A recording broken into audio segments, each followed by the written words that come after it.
So well students, now we are going to talk about metamorphic rocks.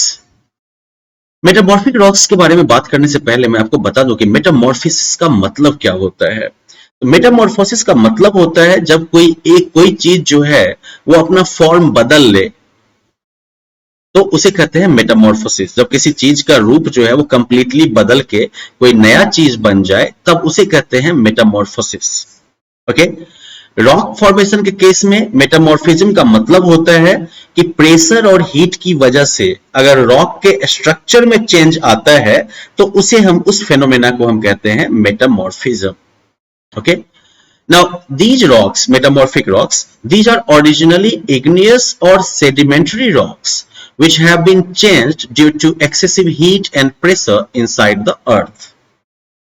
तो metamorphic rocks जो हैं वो originally जो है इग्नियस या सेडिमेंट्री रॉक्स से ही बने होते हैं, लेकिन ये इग्नियस या सेडिमेंट्री रॉक्स जो हैं वो धरती के अंदर जो है काफी ज्यादा गर्मी और प्रेशर की वजह से बदल गए हैं, उनका रूप जो है वो बदल गया है। Now the original properties of these rocks such as color, texture, hardness and mineral composition get changed due to excessive heat and pressure. तो ओरिजिनल प्रॉपर्टी जो रहा होगा इन रॉक्स का, कि इनका कलर या टेक्सचर या इनका हार्डनेस या फिर इसमें मौजूद मिनरल्स का कंपोजिशन, तो वो सब जो है एक्सेसिव हीट और प्रेशर की वजह से चेंज हो जाता है। That is why metamorphosis. For example, granite changes into gneiss. Granite पत्थर जो है वो अगर इस एक्सेसिव हीट और प्रेशर को काफी दिनों तक झेलता रहा तो वो जो है नीस में बदल जाएगा। कोल चेंजेस इनटू ग्रेफाइट। कोयला जो है वो इस प्रेशर की वजह से ग्रेफाइट में बदल जाता है। शेल जो है इट चेंजेस इनटू स्लेट, और सैंडस्टोन जो है वो जो है क्वार्जाइट में बदल जाता है, और लाइमस्टोन जो है वो मार्बल में बदल जाता है। ओके, अब देखिएगा लाइमस्टोन जहां काफी सॉफ्ट होता है, मार्बल जो है वो हार्ड होता है, राइट, प्रॉपर्टीज बदल जाती हैं। तो ये जो फेनोमेना है जहां पर एक्सट्रीम एक्सेसिव हीट और प्रेशर की वजह से जो है रॉक का जो है ओरिजिनल जो कंपोजिशन, हार्डनेस या टेक्सचर है वो बदल जाता है, इसी फेनोमेना को कहते हैं metamorphism. Okay, this is the process of metamorphism. यहाँ पर आप देख सकते हैं कि मेटामॉर्फिक कैसे रॉक का फॉर्मेशन होता है। तो धरती के नीचे वैसे ही हीट काफी ज्यादा होती है, ऊपर के लेयर्स का की वजह से जो है प्रेशर काफी ज्यादा बना हुआ है। तो हीट और प्रेशर दोनों के ज्वाइंट इफेक्ट से मेटामॉर्फिक रॉक्स का जो है फॉर्मेशन होता है। Okay, now the process of metamorphosis takes hundreds of years. तो ये मेटामॉर्फोसिस का जो प्रोसेस होता है ये सैकड़ों साल का टाइम लेता है। और मेटामॉर्फिक रॉक्स के कुछ फीचर्स की बात करें तो these rocks are very hard. ये रॉक्स जो होते हैं वो काफी हार्ड होते हैं। Although their chemical composition changes, these rocks remain in their original position.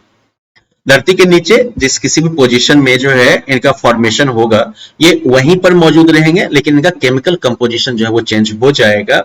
And these rocks do not have empty spaces in them. In rocks के बीच में आपको थोड़ा सा भी गैप स्पेस नहीं मिलेगा। मिलेगा कैसे? इतना ज्यादा प्रेशर की वजह से तो बेचारे का रूप बदला है, तो इसमें आपको एम्प्टी स्पेस जो है वो नहीं मिलेगा। So that way now we have understood how metamorphic rocks are made. Now let's quickly talk about usage of rocks. Rocks का use क्या होता है? In old days, rocks were used to make tools and weapons. पुराने जमाने में prehistoric times में जब आदि मानव रहते थे तो रॉक्स का यूज जो है वो औजार, हथियार ये सब बनाने में होता था। Nowadays, rocks are used in the construction of roads, houses and buildings. अभी के समय में जो है पत्थरों का यूज जो है वो कंस्ट्रक्शन, रोड बनाने में, घर बनाने में, बिल्डिंग बनाने में, इन सब में आता है। Soil is formed from weathering of rocks. इन पत्थरों के टूटने से जो छोटे छोटे कण बनते हैं उनसे जो है आपका सॉइल का फॉर्मेशन होता है।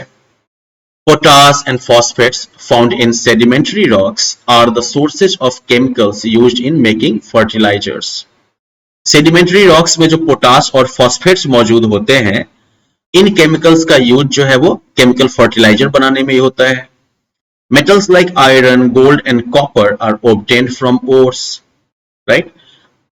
लोहा या सोना या कॉपर जैसे जो मेटल्स हैं वो भी इन रॉक्स जो ओर्स जो होते हैं उन्हीं से मिलता है। ओर्स भी क्या है?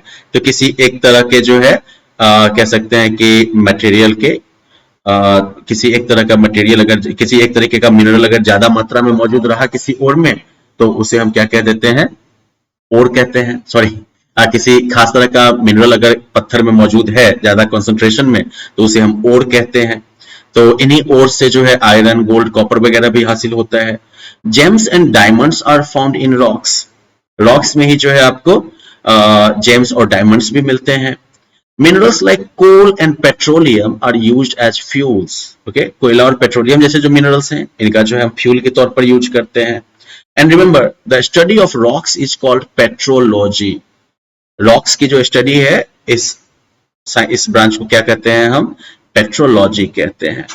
So well, we have finally understood what metamorphic rocks are, and then we also talked about usage of rocks, right? कि rocks कैसे जो है हमारे लिए useful हैं. Now in the next session we are going to talk about rock cycle, and with that we will end this chapter. Okay, so see you in the next bit.